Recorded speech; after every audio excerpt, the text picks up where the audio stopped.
तो जय हिंद दोस्तों, जानते हैं आप मेरा नाम है प्रशांत गौतम और आप देख रहे हैं मेरा YouTube channel magical study point 24x7। तो आज हम पढ़ने वाले हैं भारत पर हुए तुर्क आक्रमण के बारे में।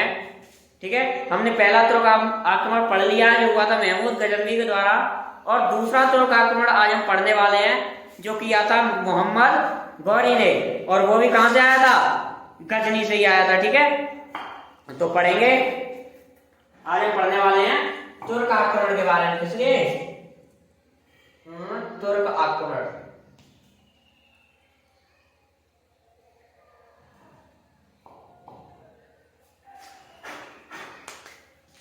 तुर्क आक्रमण या कह सकते हैं द्वितीय तुर्क आक्रमण। क्या कह सकते हैं? क्या कह सकते हैं? द्वितीय तुर्क आक्रमण। पहला तुर्क आक्रमण किसने किया था? महमूद गजनवी ने। ठीक है, पहला तुर्क आक्रमण किया था महमूद गजनवी ने, लेकिन उससे भी जो पहले जिसको श्रेय दिया जाता है वो था सुबुक्तगीन।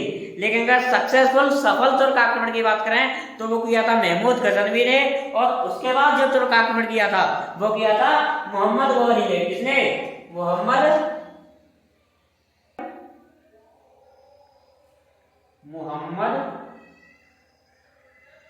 गौरी। ठीक है, आज हम इसी के बारे में बात करेंगे पूरी क्लास में, मोहम्मद गौरी के बारे में। अब जानेंगे मोहम्मद गौरी था कौन। ये मोहम्मद गौरी भी जहां से हमारा महमूद गजनवी आया था, ये भी उसी स्थान से आया था। कहां से? गजनी से। कहां से भाई? ये भी कहां से आया था? गजनी से। और ये गजनी कहां है? ये गजनी है अफगानिस्तान में। किसमें? ये गजनी जो है वो अफगानिस्तान में एक स्थान है, गजनी। क्या नाम है? गजनी। और वहीं से आया था हमारा महमूद गजनवी, और दोबारा वहीं से आया था मोहम्मद गौरी। लेकिन महमूद गजनवी और मोहम्मद गौरी के आक्रमण का उद्देश्य थोड़ा सा अलग था। क्या था? कि महमूद गजनवी का उद्देश्य जो था भारत में आक्रमण का, वो सिर्फ था कि भारत से धन संपदा को लूटना और भारत में इस्लाम का प्रचार करना। ठीक है, समझ गए? और जो मोहम्मद गौरी जो आया था, मोहम्मद गौरी का थोड़ा उद्देश्य अलग था। ये यहाँ पर धन तो लूटना चाहता था, लेकिन इसका दूसरा उद्देश्य था साम्राज्य का विस्तार। क्या? साम्राज्य विस्तार। ठीक है, ये साम्राज्य का विस्तार करना चाहता था। कौन?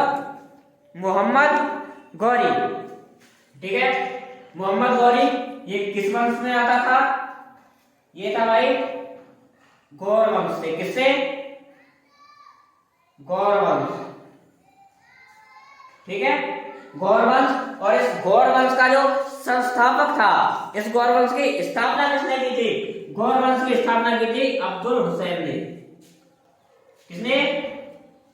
अब्दुल हुसैन। अब्दुल हुसैन जो गौर वंश का संस्थापक था, उसी का भतीजा था मोहम्मद गौरी। ठीक है, आज हम पढ़ेंगे मोहम्मद गौरी के बारे में। और ये मोहम्मद गौरी था, इसी की एक शाखा थी जो गौर वंश था। इस गौर वंश के जो दूसरे में तो देखते हैं,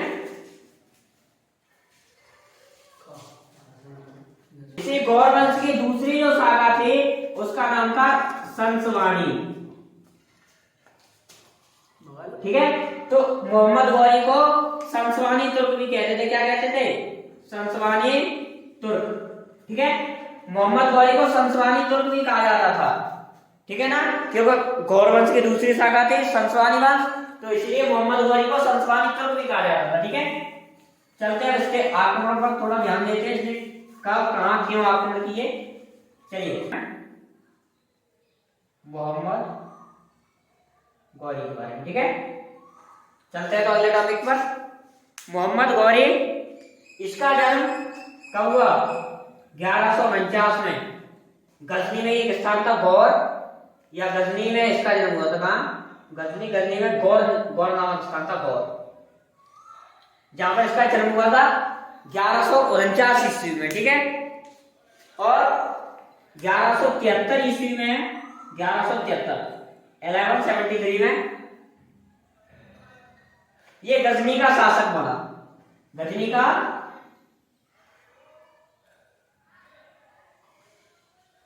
शासक, ठीक है। 1173 में ये गजनी का शासक बना। शासक बनते ही इसने अपना पहला आक्रमण किया कहां पे? भारत में मुल्तान पर। कहां पर किया था? भारत में मुल्तान पर। वो आक्रमण कब किया था? 1175। इसका पहला आक्रमण भारत में हुआ था 1175 ईस्वी में। 1175 में भारत में इसका पहला आक्रमण हुआ था, जो हुआ था मुल्तान पर। क्या पर? मुल्तान पर। और वो हुआ था किसके विरुद्ध में? करामाती, वहां पर कुछ करामाती जाति, जो करामाती जाति के मुसलमान थे, उनके विरुद्ध में हुआ था। करामाती मुस्लिमों के विरुद्ध इसने अपना पहला आक्रमण मुल्तान पर किया था, करामाती मुस्लिमों के विरुद्ध में। करामाती मुस्लिमों के विरुद्ध में इसने अपना पहला आक्रमण मुल्तान पर किया था, ठीक है। और ये वहां से इनको करामातियों को लूटकर और लौट गया वहां पर वापस, ये गजनी में लौट गया। चलो यहाँ पर गजनी में लौट गया, गजनी में 1175 में लूटकर ये गजनी में लौट गया, ठीक है। इसने चूंकि इसे अपनी साम्राज्य का विस्तार भी करना था, ठीक है, और इन्हें पता था साम्राज्य का विस्तार भारत में करना बहुत ही आसान है। क्यों? क्योंकि वहां के राजाओं में खुद ही एक, मतलब वहां के राजा खुद ही एक नहीं है, उनमें आपस में फूट डलवा दो, बस अलग अलग हो जाते वो तो इसने 1178 में फिर से आक्रमण किया। 1178 में क्यों किया? 1178 में इसने सोमनाथ का जो मंदिर, जो महमूद गजनवी लूट के ले गया था, वहां पर गुजरात में इसने दोबारा आक्रमण किया 1178 में।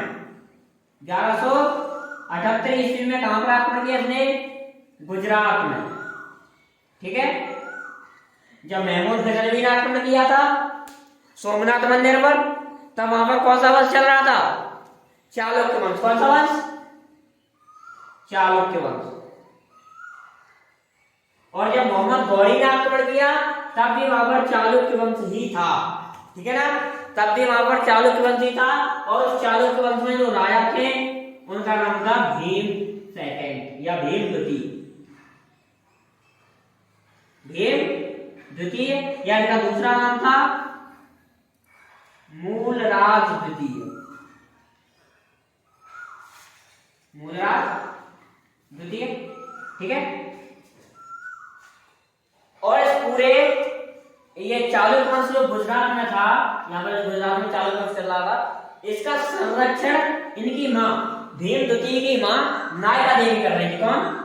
नायिका देवी, ठीक है। नायिका देवी इस गुजरात में, जो गुजरात में चालुक्य वंश था, चालुक्य वंश, इसका संरक्षण कर रही थी इनकी मां नायिका देवी। किसकी? मूलराज द्वितीय की मां नायिका देवी इसका संरक्षण कर रही थी, ठीक है। तो जब यहाँ पर 1178 में इसने मोहम्मद गौरी ने आक्रमण किया अपना गुजरात पर, तो वहां पर मोहम्मद गौरी और भीम द्वितीय के बीच में युद्ध हुआ। भीम द्वितीय ने मोहम्मद गौरी, अब मोहम्मद गौरी की सेना आगने लगी तो मोहम्मद गौरी को उल्टे पांव लौटना पड़ा। मोहम्मद गौरी उल्टे पांव भागा और उसके पीछे ही मूलराज द्वितीय ने उसका पीछा किया, ठीक है। मूलराज द्वितीय ने उसका पीछा किया और उसे जाकर गुजरात और राजस्थान के बॉर्डर पर, राजस्थान में एक हिल स्टेशन या पर्वतीय क्षेत्र है राजस्थान में, माउंट आबू के नाम से, ठीक है। और वहीं माउंट आबू में जाकर, कहां पर? माउंट आबू, ठीक है। यही माउंट आबू में जाकर किसे? मोहम्मद गौरी को, मोहम्मद गौरी को क्या कर दिया? परास्त यानी हरा दिया, ठीक है। मोहम्मद गौरी को हरा दिया मोहम्मद गौरी के बाद माउंट आबू में हार हो गई, मोहम्मद गौरी को हरा दिया और मोहम्मद गौरी हारने के बाद दोबारा लौट गया कहां पर, गजनी में। ठीक है, गजनी में फिर से लौट गया। अब जब वो गजनी में लौटा तो उसने सोचा कि इधर गुजरात से अगर भारत पर आक्रमण किया जाए वहां में सफल नहीं हो सकता, तो उसने फिर उत्तर भारत में कदम बढ़ाए। कहां पर, उत्तर भारत में कदम बढ़ाए और अगले ही साल 1179 में 1179 में 1179 में उसने पेशावर पर अपना कब्जा कर लिया। ठीक है, पेशावर पर अपना कब्जा कर लिया 1179 में। और उधर जो उत्तर भारत में ही उसी समय एक वंश चल रहा था, एक वंश था जिस वंश में एक महान राजा थे जिनका नाम था पृथ्वीराज चौहान। पृथ्वीराज चौहान या बोलते हैं पृथ्वीराज थर्ड, क्योंकि तीसरे पृथ्वीराज के अपने वंश के तो इन्हें पृथ्वीराज थर्ड भी बोलते हैं। ठीक है, इनका शासन था कहां पर, दिल्ली, अजमेर और सांभर। यहां पर तब पृथ्वीराज चौहान का शासन था और ये वंश कौन सा था भाई, ये था चौहान वंश। कौन सा वंश था, चौहान वंश। और ये पृथ्वीराज का दूसरा नाम भी था, इनका दूसरा नाम था राय पिथौरा। ठीक है ना, इनका दूसरा नाम था राय पिथौरा। और ये वंश कहां था, दिल्ली, अजमेर और राजस्थान सांभर में ये वंश था जिसका नाम था चौहान वंश। और उस वंश में एक राजा थे जिनका नाम था पृथ्वीराज चौहान या पृथ्वीराज तृतीय। ठीक है, उन्हीं के एक दरबारी कवि और उनके एक मित्र भी थे चंद्रवरदाई, जिन्होंने रचना के पृथ्वीराज रासो की। ठीक है, पृथ्वीराज रासो की रचना की और उस पृथ्वीराज रासो में मोहम्मद गौरी और पृथ्वीराज चौहान के युद्धों का वर्णन है। ठीक है, इनमें कितने युद्ध हुए, कैसे हुए, ठीक है, यही सब वर्णन है उसमें लिखा हुआ है। एक और पॉइंट है, इंपोर्टेंट पॉइंट है कि किसने, मोहम्मद गौरी ने अपने ज्यादातर आक्रमण खैबर दर्रे,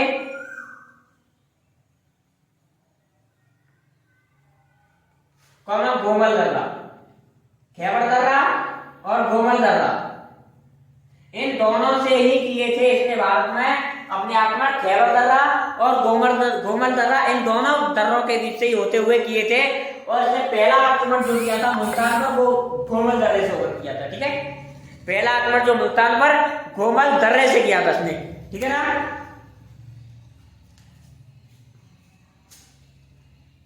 चलिए अगला। तो जब इसने अपने उत्तर भारत में इसका कब्जा हो गया, पेशावर में, यहाँ पर सिंध और पाकिस्तान की साइड में, ठीक है, सॉरी सिंध और कश्मीर, गलत हो गया, सिंध और कश्मीर पर जब मोहम्मद गौरी का कब्जा हो गया तो ये वहीं से, कहां से, सिंध और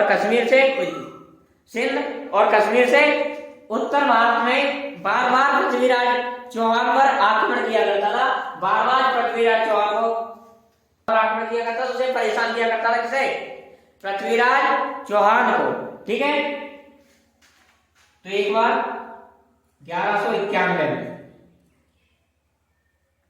ठीक है, 1191 में ये बार बार परेशान किया करता था। पृथ्वीराज चौहान भी कहा, वो भी कोई डरपोक राजा नहीं थे या वो कमजोर राजा नहीं थे, उन्होंने भी ऐलान कर दिया चलो आ जाओ जंग के मैदान में। तो मोहम्मद गौरी और पृथ्वीराज चौहान दोनों के बीच में 1191 में प्रसिद्ध युद्ध हुआ जिसे हम जानते हैं तराइन का युद्ध। किसे, तराइन का प्रथम युद्ध।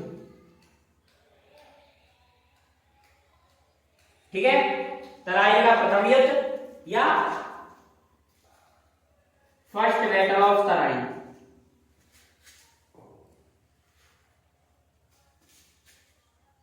फर्स्ट बैटल ऑफ तराइन ये हुआ किसके बीच, मोहम्मद गौरी और पृथ्वीराज थर्ड या पृथ्वीराज चौहान, पृथ्वीराज थर्ड, इन दोनों के बीच में हुआ, जहां पर पृथ्वीराज चौहान की जीत हुई और मोहम्मद गौरी हार गया। ठीक है, और मोहम्मद गौरी हार गया तो ये हारने के बाद फिर से अपने गजनी में लौट गया। ठीक है, गजनी लौट गया और ये प्रथम युद्ध में हार गया। इधर जो पृथ्वीराज चौहान थे, इन्हीं के समकालीन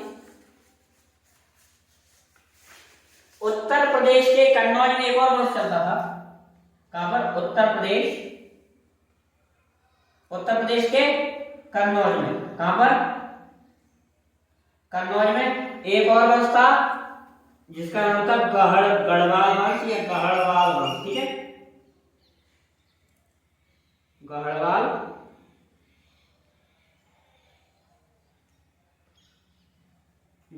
वंश। ठीक है, और उस समय इस वंश में एक महान राजा थे जिन्हें आप अच्छी तरह से जानते होंगे, जयचंद। ठीक है, गढ़वाल वंश, उस वंश में एक राजा थे जयचंद।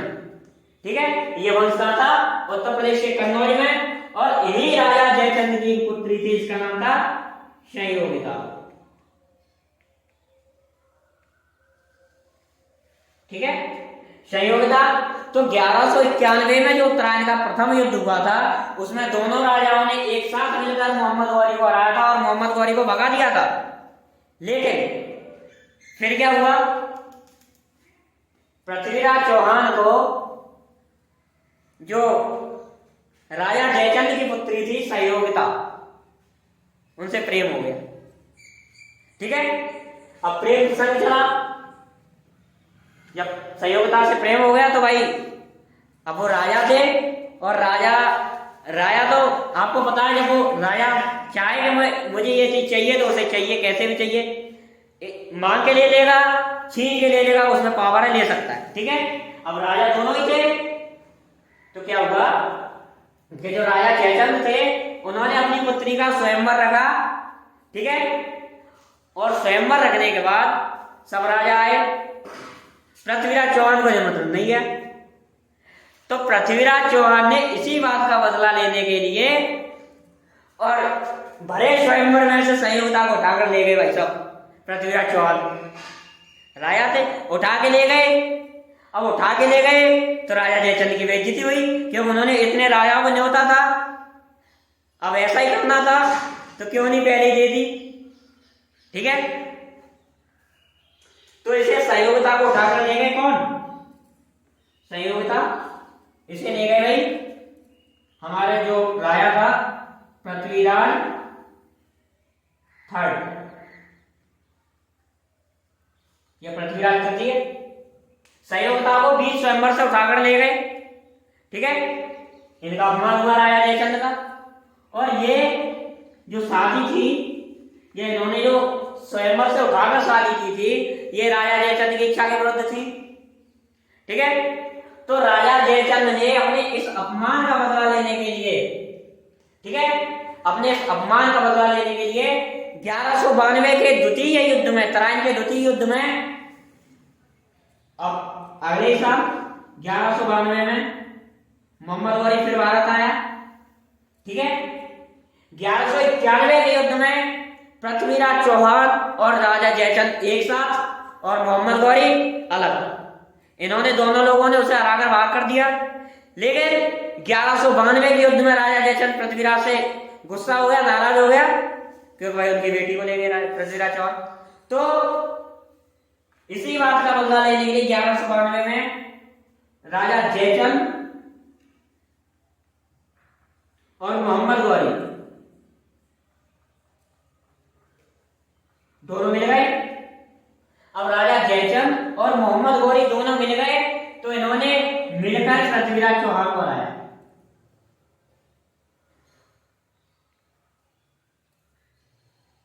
ठीक है, पृथ्वीराज चौहान को हराया और पृथ्वीराज चौहान को हराने के बाद यहीं पे पृथ्वीराज चौहान की हत्या कर दी मोहम्मद गौरी ने। ठीक है, पृथ्वीराज चौहान को हराया और एक बार पृथ्वीराज चौहान की हत्या कर दी मोहम्मद गौरी ने, ठीक है ना। जब इनकी हत्या कर दी तो 1192 में यहां पर हो गई मुस्लिम शासन की स्थापना। 1192 में, ठीक है, यहां पर मुस्लिम शासन की स्थापना हो गई। भारत में मुस्लिम शासन स्थापित हो गया, ठीक है। अब एक चीज कि पृथ्वीराज चौहान जो ले गया था राजा जयचंद की पुत्री को, तो राजा जयचंद ने बदला लेने के लिए उसे मरवा दिया। भाई राजा वो भी था, ऐसा नहीं करना था। क्यों? क्योंकि जब एक गुलाम मोहम्मद गौरी का गुलाम कुतुबुद्दीन ऐबक उसने मोहम्मद गौरी की पुत्री से शादी की थी, ठीक है, तो उसने तो कुछ किया नहीं, क्योंकि उसे पता था हमें अपने साम्राज्य का विस्तार करना, आपस में फूट नहीं करनी, आपस में लड़ाई नहीं करनी। लेकिन इन लोगों को सिर्फ बदला चाहिए। हम भारतीयों की अभी भी आदत है, अगर किसी ने कुछ भी थोड़ा भी हमारे साथ गलत कर दिया, हमें बदला चाहिए उससे, चाहे कैसे भी दूसरों के साथ मिलकर लेना पड़े, चाहे खुद लेना पड़े, हमें उससे बदला चाहिए। और इसी बदले की आग में हम लोग अभी भी चलते जा रहे हैं, ठीक है। चलो आगे देखते हैं। तो 1192 ईस्वी में यहाँ पर मुस्लिम शासन स्थापित हो गया। और 1192 में यहाँ पर एक चीज और हुई कि जो प्रसिद्ध सूफी संत थे, प्रसिद्ध सूफी संत ख्वाजा मोइनुद्दीन चिश्ती,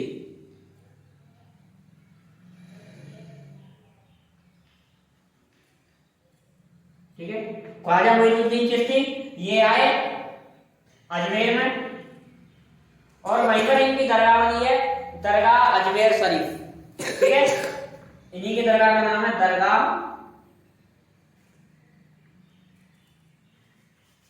अजमेर शरीफ, ठीक है ना। 1192 में, ठीक है। और इधर 1193 में मोहम्मद गौरी ने दिल्ली को राजधानी बना दिया, दिल्ली को राजधानी घोषित कर दिया, ठीक है। दिल्ली को अपनी राजधानी बना दिया मोहम्मद गौरी ने, ठीक है। अब 1192 ईस्वी में दिल्ली को राजधानी बनाया, तो राजा जयचंद बचे, अब उन्हें मिलान में लगा दिया इन्होंने। क्या कहा? राजा जयचंद बोले भैया हमने तो तुम्हारा संग दो, तुम्हारा साथ दिया हमने, तो हमें क्यों मार रहे, हमें बुलाना। तो उन्होंने कहा जब तुम अपने के न हुए तो मेरे क्या हो गए। तो 1194 में, 1194 ईस्वी में एक और युद्ध हुआ जिसे जानते हैं चंदावर का युद्ध, चंदावर का युद्ध, ठीक है। चंदावर का युद्ध, बैटल ऑफ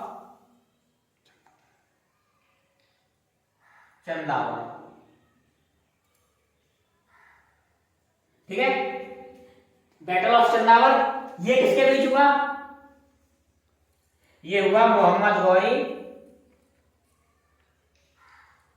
प्लस जयचंद, या मोहम्मद गौरी और जयचंद के बीच में हुआ, जहां पर मोहम्मद गौरी ने राजा जयचंद को हराकर उनकी हत्या कर दी,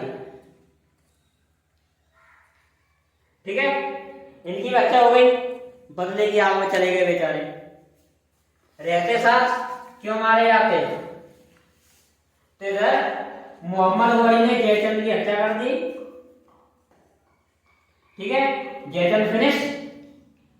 और इसने जब जयचंद को हराया था तो मोहम्मद गौरी ने लक्ष्मी की आकृति वाले सिक्के चलवाए। क्या? लक्ष्मी की आकृति वाले सिक्के, ठीक है, लक्ष्मी की आकृति वाले सिक्के चलवाए, ठीक है। अब अब 1194 में इसका साथ दिया था, इसे चंदावर के युद्ध में राजा जयचंद को हराने के लिए मोहम्मद गौरी के साथ इसके गुलाम ने दिया था, जिसका नाम था कुतुबुद्दीन ऐबक।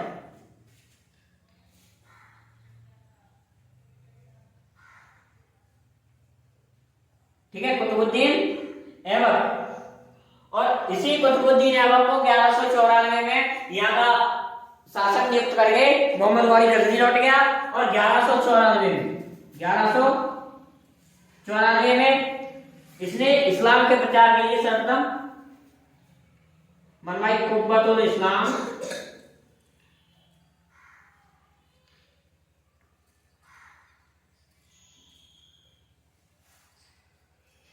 कुब्बतुल इस्लाम मस्जिद। ठीक है, ये कुतुबुद्दीन ऐबक ने कुब्बतुल इस्लाम मस्जिद बनवाई। और अजमेर में बनवाया अढ़ाई दिन का झोपड़ा। कहते हैं ये 2.5 दिन में बन के तैयार हो गया था, इसलिए इसका नाम है 2.5 दिन का झोपड़ा। ठीक है, ये भी बनवाया। फिर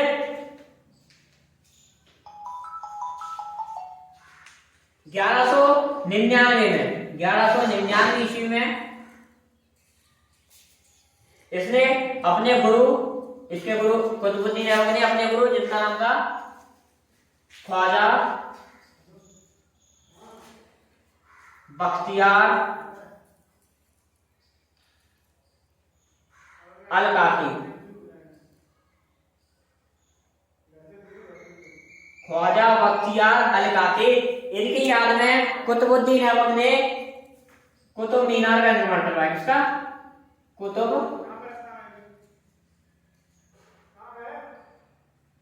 मीनार। ठीक है, कुतुब मीनार का निर्माण करवाया कुतुबुद्दीन ऐबक ने। अब 1200 यहां पर खत्म।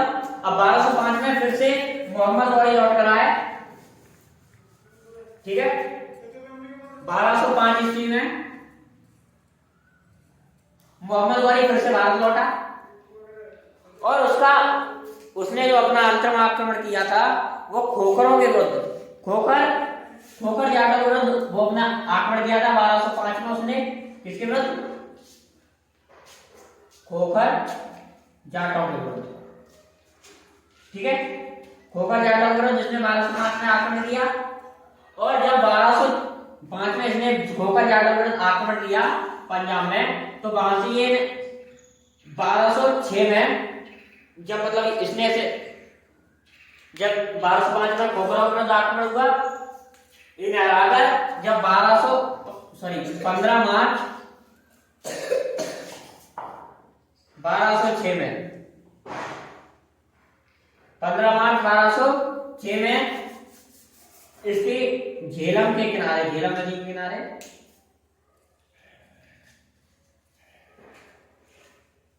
झेलम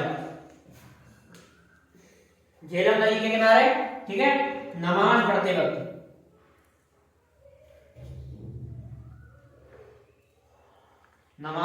वक्त संध्या में एक खोखर सरदार ने इसकी हत्या कर दी। और यहां से फिनिश हो गया भाई कौन? इसकी हत्या हो गई किसकी? मोहम्मद गौरी। यहां पर फिनिश हो गया मोहम्मद गौरी। ठीक है, अब इसी के बाद जब ये फिनिश हो गया तो इसके 4 करीबी गुलाम थे। ठीक है, 4 करीबी गुलाम थे जिनका नाम था, पहला कुतुबुद्दीन ऐबक,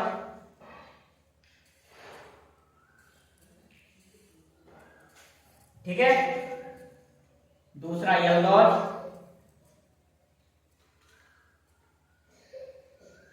नंबर 3 ख्वाजा और नंबर 4 बख्तियार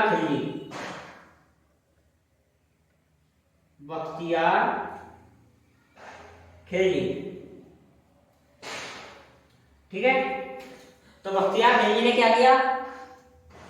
इसने बहुत ही घिनौना काम किया था। बख्तियार खिलजी ने इसने क्या किया था कि 1204 और 5 में, ठीक है। 1204 में इसने बंगाल में आक्रमण किया और वहां पर नालंदा विश्वविद्यालय,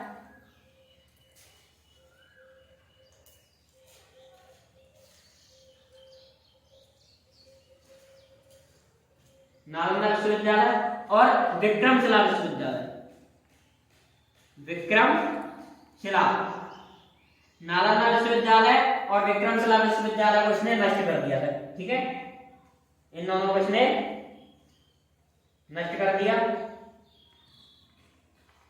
ठीक है, और जब इसने बंगाल पर आक्रमण किया था तो वहां का जो शासक था वो सेन वंश का था, लक्ष्मण सेन। ठीक है, लक्ष्मण सेन। ठीक है ना। अब इसकी तो हत्या बख्तियार खिलजी की हत्या इसी के सेनापति ने कर दी थी। ठीक है, तो अब ये रह गए 3 लोग। अब 3 लोग रह गए तो कुतुबुद्दीन है। अब मोहम्मद गौरी की हत्या के बाद इनको जो हिस्सा मिला वो कहां पर मिला? कुतुबुद्दीन ऐबक को मिला दिल्ली और लाहौर वाला, यानी भारत में। ठीक है, इसे भारत वाला हिस्सा मिला। यमदोस को मिला गजनी वाला हिस्सा। ठीक है, और इसे सिंध काबुल करता है, सिंध वाला ये हिस्सा मिला। ठीक है, तो आ जाओ अब हम। ठीक है, ये सॉरी नोट कर लिया, सिंध वाला। अब यहीं से 1206 में मोहम्मद गौरी की तो मृत्यु हो गई। ठीक है, मोहम्मद गौरी की मृत्यु हो गई तो 1206 में भारत में दिल्ली सल्तनत, दिल्ली, अब हम यहां से पढ़ना स्टार्ट कर देंगे, दिल्ली सल्तनत। ठीक है, दिल्ली सल्तनत, जिसमें सबसे पहला वंश रहेगा हमारा गुलाम वंश, जिसकी स्थापना कुतुबुद्दीन ऐबक ने की।